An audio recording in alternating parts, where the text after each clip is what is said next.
So you hear that, guys? You hear that noise? That's the sound of summer here in Japan. The sound of summer. You know, it's about 37 degrees out where I live today. We are officially the hottest place in the country today. Here I live on the Sea of Japan side of the country, and we are the hottest place for the day.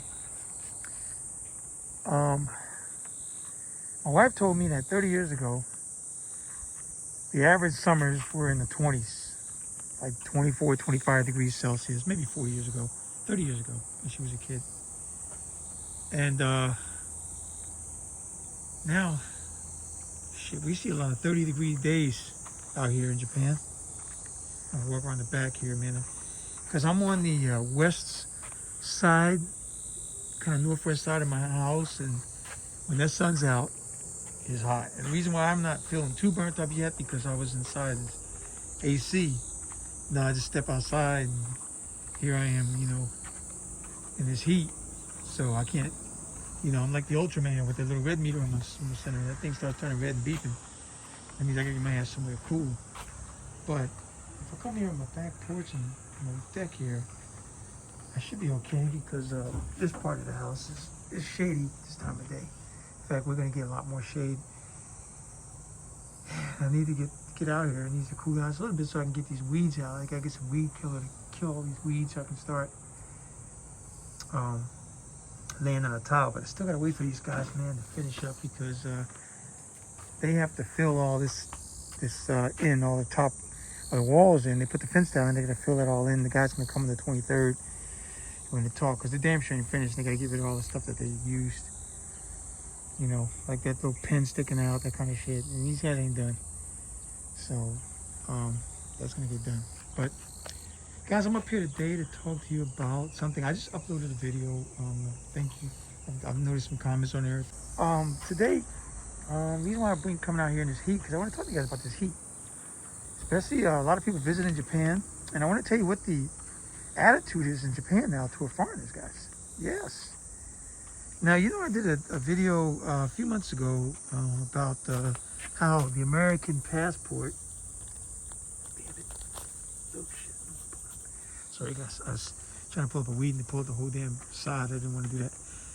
How, talking about the American passport, how it's no longer, you know, VIP in Japan. Japanese are starting to, at least, you know, people putting YouTube videos out. I don't feel it out here where I'm at, but you know, in the more populated areas like Tokyo, you know, Japanese are starting to get tired of foreigners, because you know, I was gonna tell you guys about something here that I noticed in Japan. You know me, I'm always gonna tell you the truth, and good or bad. But I noticed that what happens in Japan is that they tend to point fingers at others, at other cultures, it's always the Gaijin's fault. If something goes wrong in the country, oh, they were committing a crime, it's the Gaijin's fault. So like recently what has happened, just to give you an example, you know, I always have examples for shit. This Chinese immigrant was driving some Range Rover shit, and he apparently was drunk. This is in the middle of the fucking day, you know, at school, morning, early morning, with his friend, and he ran into some school kids. Didn't kill anybody, but he hit him, and then he got out of his car, and they show him on the video. Oh, okay, you okay? And then he got back in his car and started driving away. Well, they caught up with him, of course, because you got to understand, in Japan, we have cameras everywhere, so you can't get away with shit. We have cameras everywhere. We really do. I mean, here where I live, my house alone, I got 4 cameras. So you come on this little street, you're gonna be seen, right? Just on my house. I don't even know my neighbors got cameras too, but I know I got cameras. So anyway, they had that incident, and then there was another guy that was driving the wrong way on the freeway. Some guy from I think he was from, I forgot where it was, country he was from. but he ran into some people on the freeway. They had that on camera, and they came to the conclusion that their driver's license system, the way that you get your license here, like temporary visitors, is too easy. So basically, right now until October 1st, because it's going to change, when you visit Japan, if you want to drive here, you just go to the Japanese, like police station, driver's office, because the police take care of all the driving systems here, and you take a 10 or 20, I think it's 20 questions, or 10 questions, I forgot what it is, test, right? And then you take a questionnaire, and all you gotta do is get 7 out of 10 right, and you're good. So 7 out of 10 right, and you're good, right? And then you're able to drive in Japan, and they're easy questions. Well, that is not fair to people in Japan, because I tell you, like my wife, she spent, I'm going to have to do the same thing for my children, each of my children. She spent, at the time, $3,000 US to get her to go to driver's school and learn how to drive before she got her license. Every Japanese has to do that. So my son and daughter will have to do that. I didn't have to do that because there's an agreement between Washington State and Japan, to where all we gotta do is come over and just take a turn around because I didn't expect this. What we have to do is come over and take a simple test. Like all I had to take was a eye exam, and that was it. Up, down, left, right, and what color, and then boom, and I got my driver's license because my state has an agreement with Japan, and I'm living here now. I mean, you know, I was just because I live here. But most states, like one of my friends here, he's from California, man. He had to take the full test, the written test, and then he had to turn around and take the driver's test with the policeman in the back. He literally had to take a driver's test, you know? So taking the driver's test and all of that, man, it's like, I'm trying to avoid people because my neighbors on the other one side, and the other, these people on the other side, I'm like, I just want to kind of get somewhere I can talk because I don't want to be disturbed right now. So anyway, it took him 8 times to pass that test. 8 times. See? So that is the craziness. It took him 8 times to get his driver's license. And that is ridiculous, guys. That is ridiculous. So that's how hard it is for most people to get their license. But for some reason, they had the tourists just take this little 10 question or 20 question test. I forgot which one it was, but it was pretty easy. I think it was only, 10 questions. Because I said 7. I remember the number 7. And that was it. They got their license and they're driving around Japan. And not that good.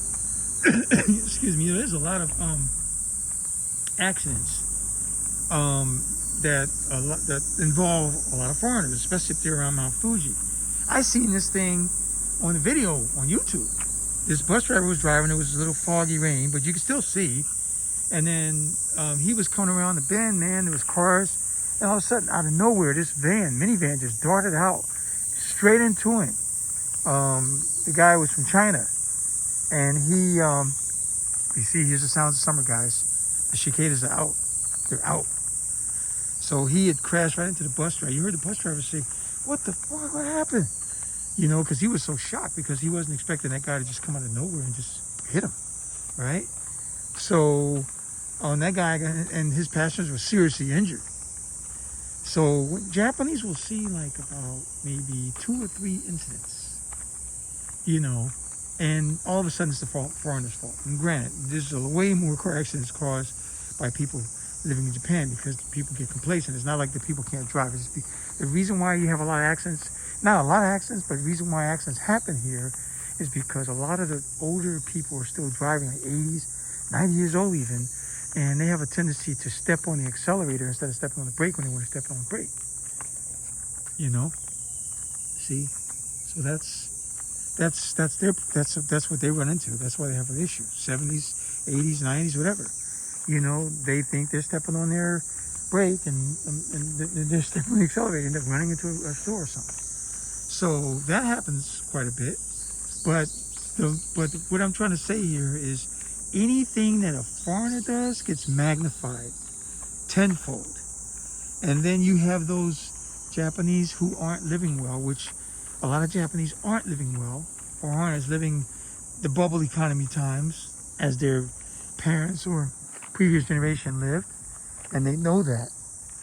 They're stuck in that mode to where they keep thinking that they can live like they were in the bubble economy. And I keep telling people in Japan that, you know, or tell my wife, I mean, I'm not telling strangers because they probably got a different attitude on it. I did talk to a couple people that I actually affiliate with, gave my opinion on that. But I keep telling them that the bubble economy, that time of life, was not the real Japan. That was just like a drug. Like all of a sudden the yen's worth twice the dollar. That's a drug. That does not happen, right? Or that's not normal. And it was made for the West to help the West out. It didn't no way, shape, or form to help the Japanese. And then they messed up when they started lowering interest rates. So they didn't, you know, handle that situation well themselves. And thus they had the lost decades, so 30 plus years of of deflation, and, you know, hardly no growth. So they have to blame themselves for that. But they are the last persons to blame themselves. Because there's always some people, the elections come around, and always some government guy politician running, and he's like, well, how am I going to get votes? Hey, easy way to get votes, blame the foreigners. Start pointing fingers at the foreigners. You know, and I'll get my votes. And that's what happens. And then what it does is it exacerbates the entire situation to make it tenfold. And then it blows up in the news. You see it all on YouTube and shit. People trying to get the clickbait going on. And then after the election, which we got coming in the 20th of July, this weekend, when the election's over, then it starts to die down. Oh, now it's okay. Hey, it's okay to be a foreigner now, you know? But that's normally what exacerbates the situation, are elections and the news media focusing just mainly on the foreigners committing these crimes or whatever the case may be. Now, I'm not saying that foreigners don't commit crimes, because foreigners do commit crimes here in Japan, unfortunately. But what I can say is that foreigners are not committing that many crimes. Nowhere near as many crimes that are happening, you know, based on, I mean, like the Japanese are. Japanese, of course, the average Japanese does not commit crimes. Crime is low, guys. Trust me, crime is low here. We really don't have to worry about a lot of shit in Japan. The crime is very low. I don't have to worry about shit. Okay? But what I am here to say, though, is that, you know, foreigners get blamed for a lot of shit. And see, myself, a person who lives in Japan, you know, what you're going to find, and Mark, I think, will be able to attest to this, is that we as foreigners living in Japan, we're not separated from the visitor. We are a gaijin no matter what. We are not separated. So they will not treat me any different than they treat somebody who's visiting. So I give you an example. You know, like I said, I got examples for all kinds of shit here. So I was in Osaka. The last time when I was here with a good friend of mine, and when I was there, it was last year. And I woke up one morning and I was gonna go get me some breakfast. And this is before that. I'm sorry, this is before that. This was the year before last. I woke up in November 23, somewhere around here. And I was gonna go get me something to eat. And I'm looking for a Cafe del Toro, which I like. And I walked in, and it wasn't a Cafe del Toro, it was another cafe, because I missed a step. I just passed it, and walked in Mito Suji, when I should have walked through Shinsaibai. I should have walked on Mito Suji, and then I bypassed it. So ended up at this other cafe that looked like a Cafe del Toro. And I went in there, you know, ready to order in Japanese and whatnot. And they had this lady up there, man, and she started just speaking English right out the blue. Boom, boom, boom. She just started throwing English out there. And I was speaking really good Japanese with her. And I remember telling her, I said, I want to speak Japanese, And she had an attitude. Come to find out, she wasn't Japanese, first of all. I think she was either South Korean or Vietnamese or something like that. I'm not saying those words in a derogatory form here because I respect my people in South Korea and Vietnam. But that just happens to be the nationality of the person that was treating me like that, like such. So I was taken aback, and luckily I had already ordered the stuff because I was about ready to leave because I did not want that experience, and I think that it hit me because, where I live, we don't have a lot of foreigners, so I don't have to worry about it. In my city, people will treat me just like they treat any other Japanese person.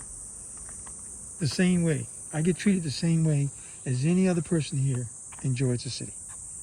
And I treat me no different than anybody else. But when I was in Osaka, in Shinsaibashi, Minami, where there's a shitload of tourists, which is what it was. And like I said, Mark will probably be able to know what I'm talking about. They were talking to me like I was not even living there. Like I didn't know what the hell was going on. Like I didn't know what Showa mean, what year it was in Japanese, and nothing like that. I didn't know it was Reiwa 5, and they didn't, they looked at me like, and she treated me like I was just basically shit. Like I didn't know what I was talking about. But you know what? I remember when I told her I wanted to speak Japanese, I kept speaking Japanese to her. And I didn't care if she spoke English. But see, now it's a different me. Like I said, nothing stays permanent. Nothing's permanent. I'm a wiser person now. So now I kind of, I don't expect anything from anybody. But let's put it this way. I'm not surprised if I run into that type of behavior anymore. And I know how to handle it. I would just go ahead and just start speaking English to them, let's say. And, and not even worry about it. Okay, well, if that's whatever turns your crank, if that's going to get my message across, then I would just go ahead and throw the English out there because apparently you're speaking English to me because you don't know how to speak enough Japanese. That's why you're speaking English with me. Number one, or number two, you just don't think that I speak enough Japanese, and you're so. But I think the reality of it all is the real deal is that they're not accustomed to dealing with foreigners that speak fluent Japanese, and that's probably the honest truth. Because I'm a compassionate person, so I consider myself to be a compassionate person, so I understand why that person probably was talking to me that way. But she had just caught me at a moment where I was just totally taken aback because I was not expecting that kind of behavior, because I just got to Osaka and living here where I live and dealing with people the way I deal with people on a daily basis. That kind of I was like, oh, I wasn't ready for that. So honestly, it wasn't really nothing against her. I'm just accustomed to speaking Japanese with Japanese. That's what it is. And so, I'm sorry, I'm just pulling these weeds up because I got a lot of weeds. And I can't get to this part of my yard yet until the grass, the sod settles in, and then I can start coming in and spraying this. So I gotta get some weed killers when I gotta get spray these down, and that way I can get rid of some of these weeds, get rid of all these weeds, not some of them, but all of them. But anyway, yeah. So that's what happens. And so the attitude, really, it's like it's almost like you're walking around and you don't know what to expect anymore. But like I said, I'm not changing the way I think about Japan for anything or anybody. I still love Japan and always will love this country, because I know I say nothing is permanent, but love and hate are basically the same thing. They're just at different degrees. So I can say what I'm going to say. Well, I can take my mask off.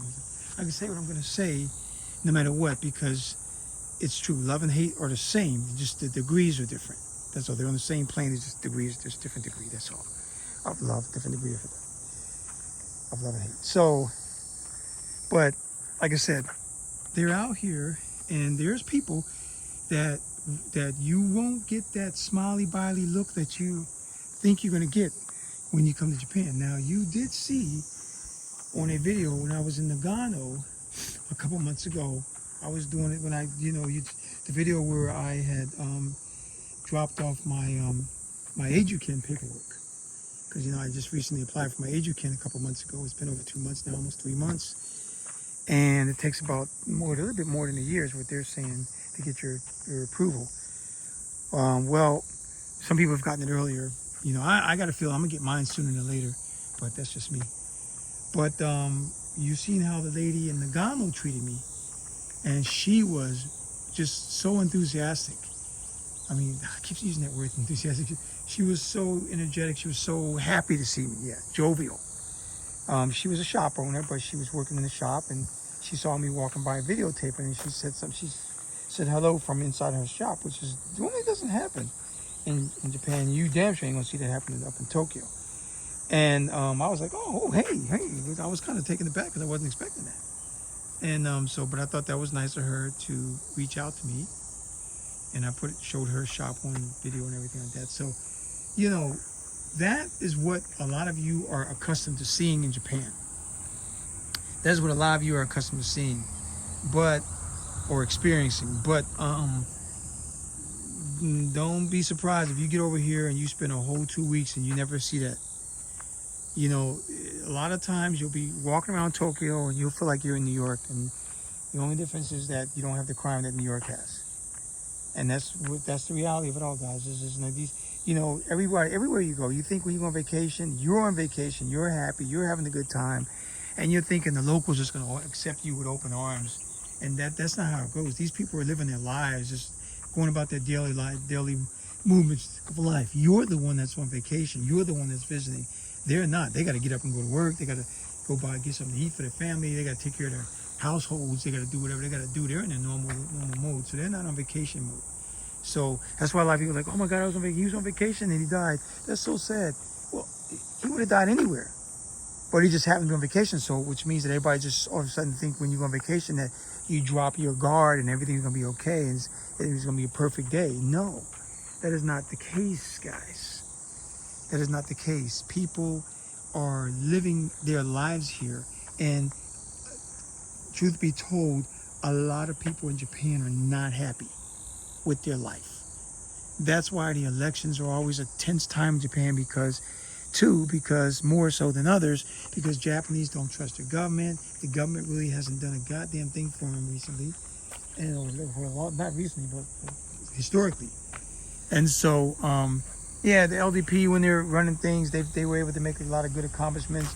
The Japanese economy blew up in the 60s and whatnot, and we get that. But for the past 30 plus years, man, they have not been happy with their government, for sure. They have not been happy. And now another thing that's about ready to happen, I don't know, I'm expecting this announcement to come anytime soon. I'm not trying to jinx anybody, but I think that we all can kind of accept it and get ready for it in Japan. Is Emperor Heisei will probably be passing away sometime this year, because his health, he's not in good health. In fact, they just admitted him to Tokyo University Hospital a few days ago. So that's a big day. I remember when I was here when Emperor Showa passed, when I was stationed in Okinawa. I was supposed to go to Tokyo, and for my first time at Yokota Air Base, I was going to train some people. I was looking all excited. And man, lo and behold, Emperor Showa passed away that daggone week, and I couldn't go. I was pissed because I was so happy to get ready to go to mainland Japan. So that's karma. So yeah, so you may be seeing that on the news or YouTube or whatever the case may be, major news, breaking news, whatever. It may come out here in the next few weeks or whatever. But so like I said, so there's a lot of unhappy people in Japan. Let's put it this way. Hell, when I got, and I don't like bringing this up, but when I got attacked in Kabukicho, when I got assaulted, that lady when I look back at the video, I don't think she was drunk now. I think she just was on drugs, or her mind just wasn't sitting right, and she wasn't happy seeing a happy-go-lucky foreigner like myself. See, assuming that I don't live here, that I'm just visiting and I'm doing this, that, the other, and then that is what I'm getting at. See, so like I said, I'm still to this day, I'm still kind of surprised that she actually came up to me and started attacking me. I'm really surprised, but I don't think that's going to happen anymore. But I'm just kind of surprised that it did. But so yeah, you got to be careful when you come over here in Japan. What you don't want to do, and you see some idiots trying to do this, jumping on the trains and trying to play their music all loud and thinking that Japan want to see you break dance on the middle of the damn subway. No, that is not what Japanese. These people, man, over here, a lot of people going about their daily lives in Tokyo, just going to and from work on the subway, are not in the mood to be entertained by you at all. There is no incentive. There is no feeling they do not want to see you dance on a train. They do not want to hear you talk. They just want you to get on the train and get off. And another thing, you got to be careful on the train too, if you can avoid it. And I know you can't because you're traveling. But one of the biggest annoyances for a lot of Japanese right now are big ass suitcases on the subway or the Yamanote line. When you're going to and from the airport, from your hotel to the airport, you'll see them. People pulling suitcases all over Tokyo, that loud noise of the wheels, and then the big ass, some people got 2-3 big pieces of luggage, and they just jump on the train, and they're just, the shit's like taken up. Because think about it, one suitcase handle is actually like one person walking. So if you got 3 big pieces of luggage, that's like 3 people you carrying around with you. You see what I'm saying? That is so fucking annoying in Japan. And it's annoying to me too. So what I recommend is that you take a taxi or get your hotel charter bus to take you all the way to the fucking airport. Now I know that is not, how things get done in Japan. I know that public transportation is what it is. It's some of the best in the world. But I'm just here to tell you the reason why I'm giving you this advice on avoiding, trains when you're here on vacation with all this luggage, is because that's giving people another reason to turn on you, to say something about you, or to make you feel uncomfortable in a place where you normally don't feel uncomfortable. Granted, anywhere outside of Tokyo, you're going to feel much better, except for Kyoto, of course, because Kyoto's having issues. In the Mount Fuji area, they're having issues. But other than those areas, you're gonna feel normal, because there's not that many tourists walking around Fukuoka. There's not that many tourists walking around Shimane-ken or Shikoku or Fukui or Akita, Yamagata Prefecture. There's not that many, nowhere near as many as there are in Tokyo. And I think that even if there were, there's no trains to just pack up on and carry all your suitcases on those areas that I mentioned anyway. They don't have they don't have the big public transportation system, hundreds of railway stations and subway, all different kind of subway lines and loop lines and private lines, railways and things like that. They don't have all that, so therefore people don't have to worry about it over in those places. But when you're in those places, people do have to worry about it, and that's why, you got to be careful with your luggage and whatnot. So here's what happens in Japan when Japanese start to get negative news about things that are done by foreigners. Because like I said, it's a finger-pointing society. It is a finger-pointing society. Japanese as a collective. There's now people out there protesting benefits for Japanese. And give you another thing that's happening right now. So when you visit Japan, a lot of you, and I know you know I'm right, a lot of you don't have any medical coverage. And like I said, for Japan, you may have some medical coverage that's going to take care of you within country in your own states, in the U.S. or whatever. But a lot of you don't have traveler's insurance. So, and then, when you're going on vacation, the last thing you expect is to be sick, to get sick, right? You're here for 2 weeks, you're like, yeah, I'm having a good time. And, normally you don't get sick on vacations. And you just normally don't get sick, not just on vacations, you just normally don't get sick. But should you get sick, what you need to understand is this. You need to understand that you are required to pay for your services, your care services in Japan. And a lot of times they want you to pay cash if you don't have insurance. Well, not a lot of times. You got to pay cash or card or whatever. But so many travelers over here don't have the funds to pay for the medical services. They can't just keep you there if you don't pay. So they just give you a bill. Say, okay, this is what you owe. A lot of people don't pay. They leave. They go back home to their respective countries without. So what's happening? That bill is starting to accumulate in Japan because Japanese always keep track of what's being spent, and they keep good records in Japan. And so they know how much each and every person that didn't pay them owes them.